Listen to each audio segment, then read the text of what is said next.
અભિનંદન. તમને, મને, સમગ્ર દેશને અભિનંદન. 14 જુલાઈએ ઇસરોએ કરેલા ચંદ્રયાન 3ના સફળ લોન્ચિંગ માટે વારંવાર સમગ્ર દેશને અભિનંદન. નમસ્કાર, હું છું હર્ષદીપ. સ્વાગત કરું છું આપનું ગુડ ન્યૂઝ ગુજરાતમાં, જ્યાં આપણે આજે વાત કરીશું વિશ્વ વસ્તી દિવસ વિશે, વાત કરીશું હિમાલય સર કરનાર ગુજરાતના પર્વતારોહી વિશે અને મુલાકાત લઈશું અમરેલીના માવતર મંદિરની. તો ચાલો શરૂ કરીએ. આભને બૂરજ એક જ સૂરજ, તું બીજો સૂરજ થા. જા રે ઝંડા જા, ઊંચે ગગન થઈને મગન, લહેરા જા જા જા. અને ખરેખરમાં 14 જુલાઈએ લોન્ચ વ્હીકલ માર્ક 3 સાથે ભારતના ઝંડાએ ચંદ્રના સાઉથ પોલ તરફ આગેકૂચ કરી, જે નવા સંશોધનો અને જ્ઞાનનો પ્રકાશ પાથરતો નવો સૂરજ સાબિત થઈ શકે છે. આ વિશે વધુ જાણીએ ઈસરોના વૈજ્ઞાનિકો પાસેથી.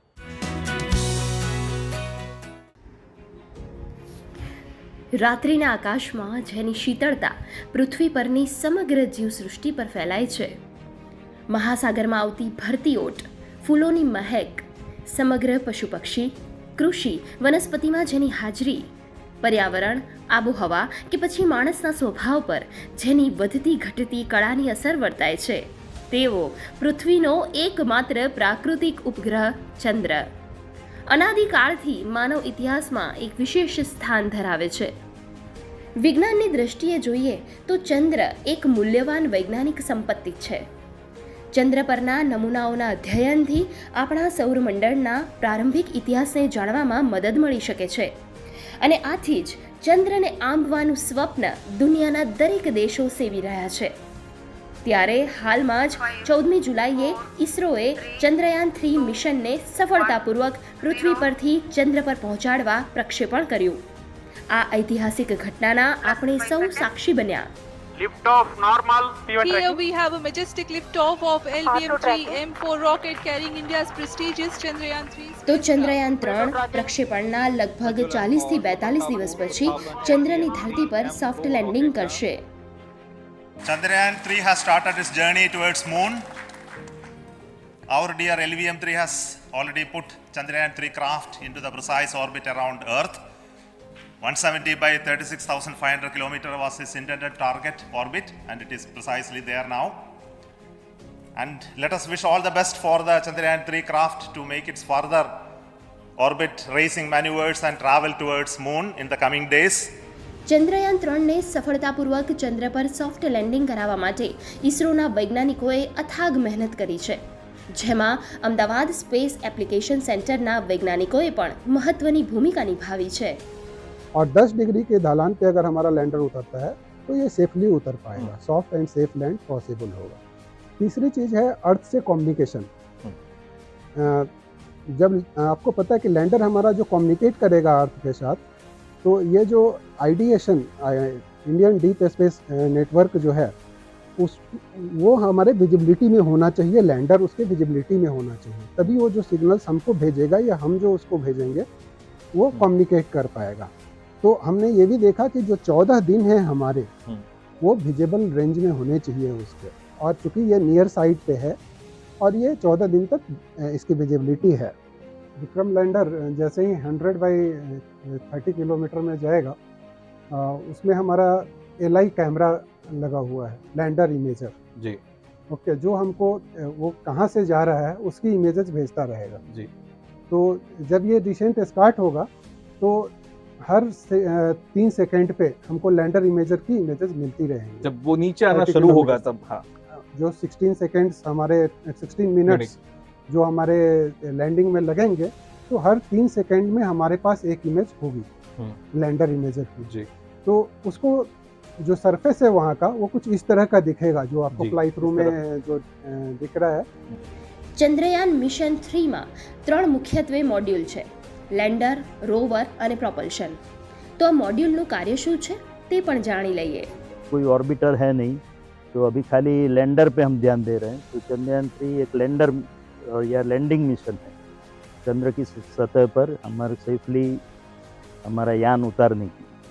तो इसके लिए जो भी प्रणालियाँ बनानी है वो सब भी इसरो सेंटर ने मिल करके ये चंद्रयान-3 मिशन की परिकल्पना की थी और उसके इसके बाद 45 दिन बाद हम सेफली वहाँ पर चंद्र की सतह पर लैंड करेंगे। हमारे जो दक्षिण भारत के त्रिवेंद्रम के केंद्र हैं, उन्होंने हमारा ये लॉन्च व्हीकल मार्क 3 LVM-3 जिसको कहा जाता है, जो भारत का सबसे बहुत ही पावरफुल लॉन्च व्हीकल है, तो उसका निर्माण वहाँ पे हुआ है। इसके अलावा जो हमारा URS सैटेलाइट सेंटर है बेंगलोर में, उसने सैटेलाइट बनाया है और उसके अंदर की जो प्रणालियाँ हैं, अलग अलग सिस्टम पेलोड है जो काम करेंगे, तो उसका निर्माण यहाँ पर अंतरिक्ष उपयोग केंद्र में हुआ है और फाइनली वो पूरा इंटीग्रेट होके पहुँचाया गया श्रीहरिकोटा, जहाँ से जो कि हमारा स्पेस पोर्ट या लॉन्च पैड है। तो इस तरह से पूरे इसरो के जो अलग अलग अन्य कई सेंटर भी है, जिन्होंने भी अपना अलग अलग तरीके से योगदान दिया। ચંદ્રયાન 3 જો સફળતાપૂર્વક ચંદ્ર પર લેન્ડ થશે તો આ ભગીરથ કાર્ય કરનાર ભારત દેશ, અમેરિકા, રશિયા અને ચીન પછી વિશ્વનો ચોથો દેશ બનશે. આ મિશન ચંદ્રના ગહન અભ્યાસ માટે ખૂબ મહત્વનું બની રહેશે. याद करता हूँ 1977-1980 श्रीहरिकोटा में प्रोजेक्ट मैनेजर के तौर पे जब मैं था, कलाम साहब हमारे प्रोजेक्ट डायरेक्टर थे। वो SLV-3 सैटेलाइट लॉन्च व्हीकल 3 जो पहला हमारा प्रक्षेपण यान था, पूरा भारत स्वदेश में स्वनिर्मित हमारा ही सैटेलाइट रोहिणी सैटेलाइट था। वो सिर्फ 40 किलोग्राम वजन का था और उसकी पूरी तैयारी श्रीहरिकोटा लॉन्च पैड नंबर 1 से की गई थी और उसका जब सफल प्रक्षेपण किया गया तो कलाम साहब का एक जो सेंटेंस है मैं कभी भूल नहीं सकता हूँ। उन्होंने ये बताया कि यह शुरुआत है, ये 40 किलोग्राम से जो भारत ने स्वदेशी उपग्रह और स्वदेशी लॉन्च व्हीकल बनाना शुरू किया है, आगे जाके हम 400 टन तक का वेट को भी परिवहन करने की क्षमता हासिल करेंगे। और ये इतना उसकी जो सफलता थी, सभी वैज्ञानिक उसको शेयर कर रहे थे। पूरे देश में एक ऐसा माहौल बन गया था कि भारत का झंडा जो है वो अग्रेसर रह के साइंस और टेक्नोलॉजी की दिशा में हमने ये कदम आगे बढ़ा के रॉकेट की जो एक क्लब कहते हैं कि कौन से देश ऐसे हैं जिन्होंने अपने रॉकेट से अपने सैटेलाइट को लॉन्च किया, हम वो क्लब के मेंबर हो गए। તો ચંદ્રયાન 3ની સફળતા માટે આપણે સૌ દેશવાસીઓ ઈસરોની આ ટીમને ખૂબ ખૂબ શુભેચ્છા પાઠવીએ. ગુડ ન્યૂઝ ગુજરાત માટે ગુડ ન્યૂઝ ટીમનો રિપોર્ટ. ઘટમાં ઘોડા થન ગને અને આતમ વીંજે પાંખ, વણ દીધેલી ભોમ પર યૌવન માંડે આંખ. રાષ્ટ્રીય શાયર ઝવેરચંદ મેઘાણીની આ પંક્તિઓ યુવાનોને પ્રેરે છે સાહસ વૃત્તિ કેળવવા તરફ અને નવા નવા સર્જન શક્તિ અને કૌશલ્ય કેળવવા તરફ. પ્રેરણા પણ કેવી જે અન્યોને પ્રેરી જાય. જો યુવાન ઈચ્છે તો હિમાલય પણ સર કરી જાય. આજે ભેટ કરીશું એક એવા યુવા શક્તિ સાથે જેણે કપરા ચઢાણ ચડવાનું કૌશલ્ય કેળવ્યું છે. નાનપણમાં સ્કૂલોમાં ભણાવે છે કે માઉન્ટ એવરેસ્ટ વિશ્વની સૌથી ઊંચી ચોટી છે અને હવે ત્યાંથી ખબર પડ્યો હતો.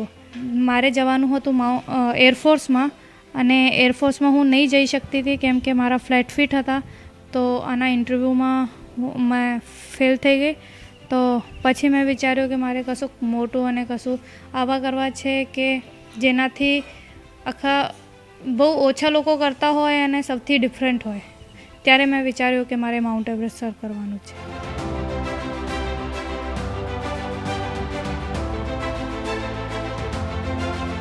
પોતાના સપનાને સાકાર કરવા નિશા કુમારીએ મનાલી, માઉન્ટ આબુ અને જમ્મુ કાશ્મીર જેવી જગ્યાએથી સઘન તાલીમ મેળવી. પરંતુ માત્ર તાલીમ પૂરતી નથી, પોતે જ પોતાને ઘાટ આપવો પડે છે અને કઠોર પરિશ્રમ કરવો પડે છે. અડધી રાત્રે મારે ઘરેથી નીકળીને પાવાગઢ જવાનું, વેટ લઈને ચડવાનું, 3 વાર ચડીને ઉતરવાનું, આવી મારે તાલીમ લેવી પડે પોતાને. તો પછી ત્યાંથી 15 kg વેટ જોડે લઈને એક્ટિવા પર ઘરે આવવાનું. અને જ્યારે મેં પહેલી વાર 12 કલાકની સખત રનિંગ કરી હતી આપણા પોલીસ પરેડ ગ્રાઉન્ડ હેડક્વાર્ટર પર, ત્યારે મને 4-5 કલાક પછી લૂઝ મોશન થઈ ગયા હતા. પર મારે કરવાની હતી, આખી પૂરી પતાવવાની હતી. તો મેં 12 કલાક રનિંગ કરી અને 75 કિલોમીટર રનિંગ કરી હતી. તો આવી રીતે બહુ બધી તકલીફો તો આવે તમને ફિઝિકલી અને મેન્ટલી પ્રિપેર થવા માટે. તમે બધી તકલીફોને છે પાછળ મૂકીને આગળ વધવું પડે. જે અમે લોકો તાલીમ લીધી હતી પણ આટલી હાઇટમાં જઈને પછી જે વજન હોય આ એક ગ્રામ આપણે જોઈને આપણા બેગમાં મૂકવાનું હોય. આપણે જ્યારે મેં શરૂ કરી જે બીજા દિવસે મને માઉન્ટ એવરેસ્ટ જોવા મળ્યું દૂરથી કે આ અમારી જોડે જે ગાઈડ હતો અમને કીધું કે પહેલાં જો માઉન્ટ એવરેસ્ટ છે, તો આટલી ખુશી થતી હતી કે જે મારું સપનું છે આ મારા આંખોના સામે છે. તો આ ખુશીને મેં આ જે વ્યૂ હતું આને મેં મારી આંખોમાં સમાઈ લીધું હતું. ફોટો તો પાડ્યો પણ આના આંખોમાં સમાઈ લીધું હતું. મહેનત અને તાલીમ જરૂરી બને છે એક લાંબા અને સૌથી ઊંચા ચઢાણ માટે.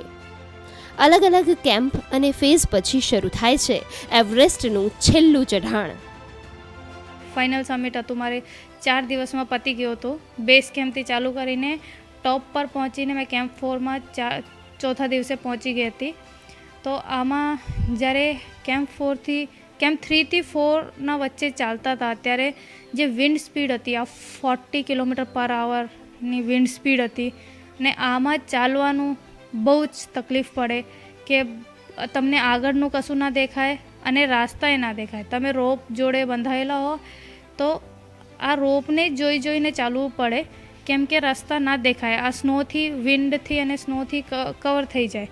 તો જે પવન હતી બહુ વધારે હતી અને આમાં ચાલીને છે ને વધારે થાક લાગે આટલી હેવી વિન્ડમાં. તો અમે લોકો 10-11 કલાકમાં ઉપર પહોંચ્યા કેમ્પ 4 પર. સવારે 5:30 વાગે નીકળ્યા હતા.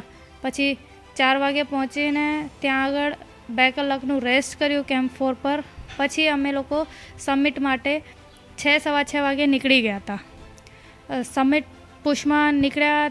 રાત્રે અંધારું થઈ ગયું હતું તો હેડ ટોર્ચ લગાવીને જ ચાલવું પડે. તો જતા સમયે વેધર બહુ સારું હતું, બહુ ફેવરેબલ હતું, તો કંઈ તકલીફ પડી નહીં. પણ જ્યારે પહોંચવાથી 200 મીટર નીચે હતા તો જે આ જે હિલારી સ્ટેપનું એરિયા કહેવાય આ એવું છે કે હમ્પ એક પછી એક હમ્પ આવે. તો આમાં એવું લાગે કે આ હમ્પ પાર કરીને અમે લોકો પહોંચી ગયા, આના પછી જ છે પણ આવું નથી હતું. અને જ્યારે 200 મીટર પાછળ હતા ત્યારે આવી સિચ્યુએશન હતી કે અમારી સામે જે છે મૃતક શરીર હતું, આના ક્રોસ કરીને આપણે જવું પડે. તો 2 મિનિટ માટે તો ત્યાં આગળ બોડી શૂન્ય પડી જ જાય કે આપણે કશું મગજમાં જ નહીં આવે કે આપણે કરવાનું શું છે. પછી આપણે અંદરથી અવાજ આવી કે નિશા તારે કરવું પડશે. તો મેં આગળ વધીને ટોપ પર પહોંચી. તો મને બહુ જ ખુશી હતી કે જે વચ્ચેનું જ્યારે પહોંચવા પહેલાં ત્યાંનું જે વ્યૂ હતું સનરાઈઝનું ને આ બધું બહુ સારું વ્યૂ હતું અને મને બહુ હર્ષ થતું હતું કે હું ત્યાં આગળ પહોંચવા આવી. પછી પહોંચી ત્યારે તો બહુ જ સારું લાગતું હતું કેમ કે એક મારું સપનું પૂરું થઈ ગયું. બીજી બધી જો લોકોની ઉમ્મીદો હતી આ બધી પૂરી થઈ ગઈ છે. અને ત્યાં આગળ મેં આપણું જે દેશનું જે ઝંડો હતો ત્યાં આગળ લહેરાયું. લક્ષ્ય હાંસલ કરવા માટે જે પરિશ્રમ કરવો પડે છે એ લક્ષ્યને વધારે સુંદર અને મનમોહક બનાવે છે. આ યાત્રા દરમિયાન નિશા અને તેની ટીમના ઘણા સભ્યોને ક્રોસ બાઇટ્સ થયા, પણ તેઓના જુસ્સા સામે એવરેસ્ટને પણ ઝૂકવું પડ્યું. નિશાની સારવાર પૂરી થઈ છે અને જલ્દીથી જ તેના હાથ સાજા થઈ જશે. ગુડ ન્યૂઝ ગુજરાત માટે વડોદરાથી સંજય પાગીનો રિપોર્ટ. મિત્રો, ક્યારે રસ્તે ચાલતા મજૂરી કરતા બાળકોને જોયા છે? એમને જોઈને ઘણા વિચાર આવતા હશે કે આ બાળકોના ભવિષ્યનું શું, એ ક્યાં રહેતા હશે, શું ખાતા હશે, કેમ જીવતા હશે. આવા કેટલા પ્રશ્નો ઉદ્ભવે અને પછી આપણે આપણા કામ તરફ અને પોતાની જિંદગી તરફ આગળ વધી જઈએ. પણ ભારતમાં એક વ્યક્તિ એવા પણ છે જેમનું જીવન આવી ઘટના જોઈને ત્યાં જ થંભી ગયું અને તેઓએ એક સેવા યજ્ઞનો આરંભ કર્યો. એનું પરિણામ શું છે, આવો જાણીએ. દર વર્ષે 12 જુલાઈને આંતરરાષ્ટ્રીય મલાલા દિવસ તરીકે ઉજવવામાં આવે છે. કારણ કે પાકિસ્તાનમાં મહિલાઓ અને બાળકોના શિક્ષણ અને અધિકાર માટે અવાજ ઉઠાવનાર મલાલાને 2014માં નોબેલ શાંતિ પુરસ્કાર મળ્યો હતો. ભારતમાં જ્યારે લાખો બાળકના અરમાનો અને ઈચ્છાઓનું બાળ મૃત્યુ થતું હતું, જેને રોકવા 1980માં ફરીદાબાદ ખાતે શરૂ થયું બચપન બચાવ આંદોલન, જેનો આરંભ કર્યો કૈલાશ સત્યાર્થીએ. સંગચ્છધ્વમ સંવદધ્વમ સંવો મનાંસી જાનતામ દેવા ભાગમ યથા પૂર્વે संजानानाम उपासते. हम सभी साथ साथ चलें, आर्थिक तरक्की और विकास के रास्ते में दुनिया के दक्षिणी छोर से उत्तर तक और पूर्वी छोर से पश्चिम तक हम में से कोई भी पीछे ना रह जाए, हम में से कोई भी बिछुड़ ना पाए. हम सभी साथ साथ बोलें, साथ साथ चिंतन करें और साथ मिलकर एक ऐसे ज्ञान का सृजन करें जिससे समस्त विश्व का कल्याण हो सके. જેના મુખે આ શબ્દો છે એનું સમસ્ત જીવન પણ આ શબ્દ ભાવને ચરિતાર્થ કરી રહ્યું છે. કોલેજના દિવસોથી એ બહુ જ પ્રભાવશાળી વ્યક્તિત્વ જ હતું એમનું, અને એ ખૂબ આ અંગે એમનું ખૂબ નોલેજ હતું, ખૂબ નોલેજ ધરાવતા હતા. પણ જે એમનો મોટો બ્રેક આવ્યો એ 1998માં હતો, અને 1998માં એમને જે એક આખું આંદોલન ચલાવ્યું જેમાં 88,000 છોકરાઓને લઈને 103 દેશમાં લગભગ 80,000 કિલોમીટરનું આખું એક એમને પ્રોસેશન જેવું કાઢ્યું હતું, જેનાથી અવેરનેસ આખા વર્લ્ડમાં અવેરનેસ ક્રિએટ કરી, 103 દેશમાં અવેરનેસ ક્રિએટ કરવી આ વાત ઉપરની, એ જ એક બહુ મોટી વાત હતી. એટલે એ 1998થી પછી એમને બહુ જ મોટો ટર્ન લીધો. એમને ખૂબ ફંડિંગ મળ્યું, ભારત સરકારથી એમને સપોર્ટ મળ્યો, બીજા બધા દેશોમાંથી એમને ખૂબ ફાઇનાન્શિયલ સપોર્ટ મળ્યો, અને એ સપોર્ટથી એમને લગભગ 5 થી 6 જુદી જુદી સંસ્થાઓ જેના બધા એના ધ્યેય હતા, જેમ કે બચપન બચાવો આંદોલન. તો બાળકોનો બચપન બચાવવા માટેનું શું કરવું, કે જે બાળકો અત્યારે નાની ઉંમરમાં નોકરી કરવા લાગી ગયા હતા પોતાની ઇન્કમ મેળવવા માટે, એ બાળકોને બચાવવા માટેનું જે આંદોલન ચલાવ્યું હતું. કે પછી એના સિવાયના જે 5-6 સંસ્થામાં એમને ખૂબ અદ્ભુત કામ ચાલુ કર્યું હતું. એ કામ વિશેનું એમને જે અત્યારે અવેરનેસ સ્પ્રેડ કરી છે એ ખૂબ ખૂબ કોમ્પ્લિમેન્ટ્સ દાયક છે. તેમના આ કાર્યો, આંદોલન અને નીતિ રીતિ વ્યાપક સ્વરૂપે પોંખાયા, જેના થકી ઘણા બધા લોકોના જીવનમાં પ્રેરણાના બીજ રોપાયા. હું 2019માં દિલ્હી ગયેલો હતો, અને અમારા એક સોશિયલ ફંક્શનમાં એ ઇન્વાઇટ થયેલા હતા. એ દરમિયાન તમારું થોડુંક 2-5 મિનિટનું જે ઇન્ટરેક્શન થયું, હું તમને કહું કે એ જે 2-5 મિનિટની વાત છે એ લગભગ હું એવું કહી શકું કે મારા આખા જીવનમાં કદાચ એ સૌથી વધારે પ્રભાવશાળી અને મોટિવેટિંગ મિનિટો હતી. મારે માટે બહુ અગત્યની જે 5 મિનિટો હતી, એમાં એમને જે સમજાયું કે જે કામ થઈ રહ્યું છે અને જે કામ આપણે આગળ વધારવાનું છે એ અંગેની જે થોડીક વાત થઈ, એમાં એક વિઝન હતું કે દરેક બાળક જે ભારતમાં છે એ બાળકને આપણે એક ઓપોર્ચ્યુનિટી આપીએ, એજ્યુકેશન આપીએ, અને અત્યારે જે એક્સટેન્સિવલી આપણે ત્યાં બોન્ડેડ લેબર ને બાળકોને કામ કરાવવાની વૃત્તિ છે એમાંથી નિવૃત્ત કરીએ. આવો આપણે પણ કૈલાશ સત્યાર્થીના જીવનમાંથી પ્રેરણા લઈ આપણી આસપાસ ચાલતી બાળ મજૂરીને અટકાવવા સંકલ્પ કરીએ. ગુડ ન્યૂઝ ગુજરાત માટે ગુજરાત ટીમનો રિપોર્ટ. વિશ્વના સૌથી વધુ વસ્તી ધરાવતા ભારત દેશને જોઈ દુનિયાના લોકો પણ વિચારતા હશે કે આ દેશમાં લોકો રહેતા કેવી રીતે હશે. 11 જુલાઈ વિશ્વ વસ્તી દિવસ નિમિત્તે આવો જાણીએ ચોટીથી લઈ ઘાટી સુધી વસતા ભારતીયની ગ્રામીણ અને શહેરી જિંદગી વિશે.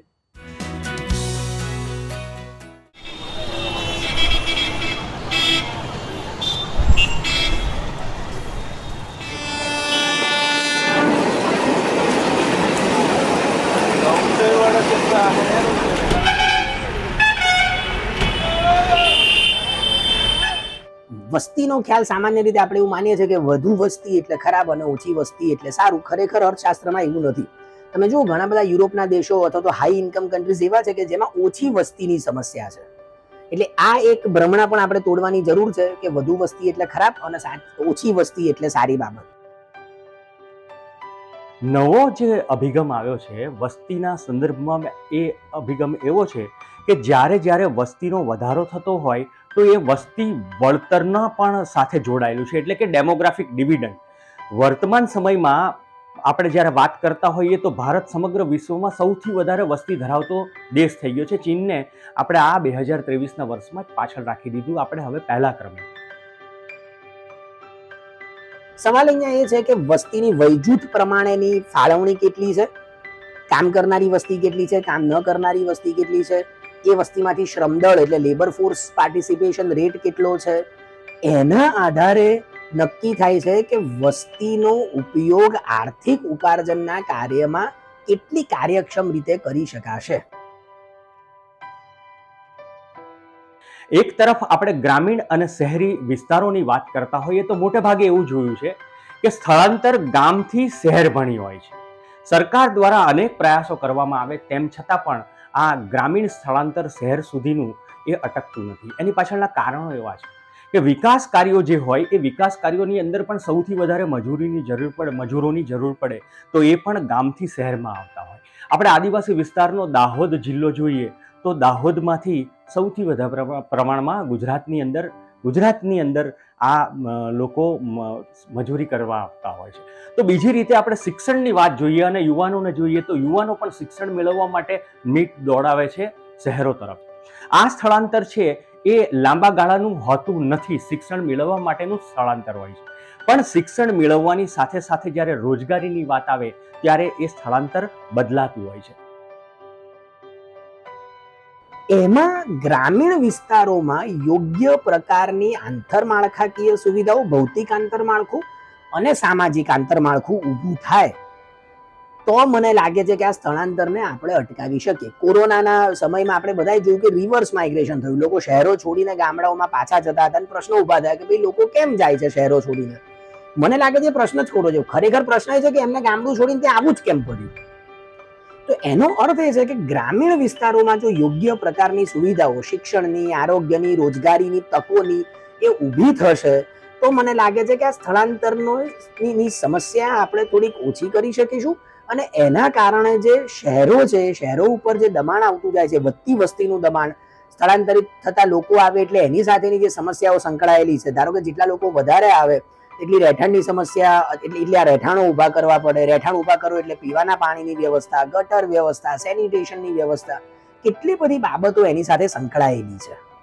એટલે માત્ર ને માત્ર શહેરી વિસ્તારોનો વિકાસ થાય અને ગામડાઓનો વિકાસ ના થાય, અમુક ગામડાનો વિકાસ થાય અને બીજા ગામડાઓનો વિકાસ ન થાય, એટલે જે રિજિયોનલ ડિસ્પેરિટી છે એ દૂર થાય તો મને લાગે છે કે આ સ્થળાંતરની જે સમસ્યા છે એને આપણે કંઈક અંશે એડ્રેસ કરી શકીશું અને એને રોકી શકીશું.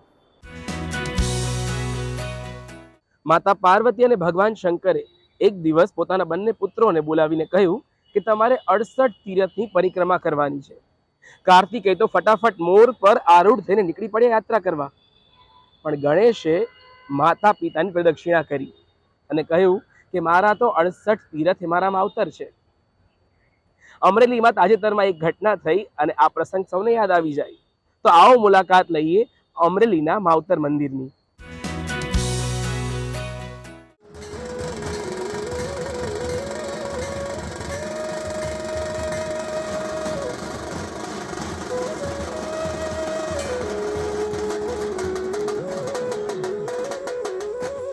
મેં એક મંદિર બનાવ્યું છે. મંદિર મેં એટલા માટે બનાવ્યું કે મેં ભગવાનના દર્શન કર્યા, મૂર્તિના દર્શન કર્યા, મેં દેવના દર્શન કર્યા, મંદિરમાં મૂર્તિના દર્શન કર્યા. મેં ભગવાન કે દેવ હારે વાત નથી કરી, બાકી મારા મા બાપ હારે મેં વાત કરીશ. મારા મા બાપે નાનપણથી મોટો કર્યા કે ઓલા કર્યા, પણ હું બધા જે ભગવાનનું નામ લે, કોઈ હર કોઈ કે કોઈ મહાદેવ કે કોઈ સીતારામ કે સ્વામિનારાયણ કે કોઈ અલ્લાહ કે કોઈ ગમે, પણ મને એવું થયું કે મને કાંટો વાગ્યો તો હોય માં કેમ થાય, હોય બાપા મને કેમ થાય, ગમે એવું ઓલા હોય તોય. તો મારા મા બાપને મેં ભગવાન એટલા માટે મેં મુક્તિ પ્રાણ પ્રતિષ્ઠાનું કર્યું. મારા ભગવાન મારા મા બાપ.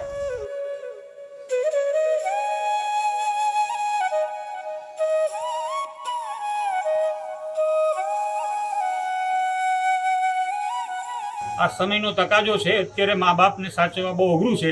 ત્યારે નાના સમાજના માણસો એના માવતરને ભગવાનને પણ એનીથી પણ ઊંચો દરજ્જો આપી અને એના ભગવાન માની અને બેયની આરસની મૂર્તિઓ સુંદર છે અને સમાજને એમાંથી પ્રેરણા લેવા જેવો એ પ્રસંગ એ છોકરાઓ ઊભો કર્યો છે અને ભવિષ્યમાં પણ અહીંયા એની ડેવલપ કરે આ મંદિરની આજુબાજુ એવી છોકરાઓની ઈચ્છા છે. માવતર છે એ એને દેવ સ્વરૂપ માને છે. આપણે દેવોનું તો મંદિર ઘણા જોયા, પણ માવતર મંદિર આ પહેલું વહેલું આ ઇન્ડિયાની અંદર તમને પહેલું વહેલું આ જોવા મળશે. માણસો અહીંયા એકવાર આવશે, ખાસ યાદી નોંધાશે કે આ માવતરની આશા તૃષ્ણા પરિપૂર્ણ કરવા માટે હવેથી આપણે એવો સંકલ્પ કરીએ કે આપણા માતા પિતાને 2 ટાઈમ રોટલો આપીએ અને એમની સેવા કરીએ તો પણ બસ છે. એના આશીર્વાદ લેવા માટેથી આ લોકોએ આ ભવ્યથી ભવ્ય કાર્યક્રમનું આયોજન કરેલું.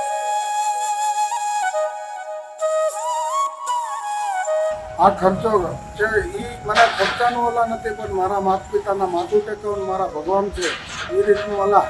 તો કોઈ આવું સારું પડે ને સારા વિચારો ધારા આવતા હોય એના મા બાપને કોઈ હેરાન કરતા હોય તો સારા વિચાર કરજો. આ ભગવાન આપણા મા બાપ જ છે અને એના આશીર્વાદ લેશો તો આપણું ભાવ સુધરી જાય. અને છાના મુના જો કાંઈ ન કોઈને કહેતા હોય તો ઘરે જઈને મા બાપને થાળી દેતા થઈ જાય.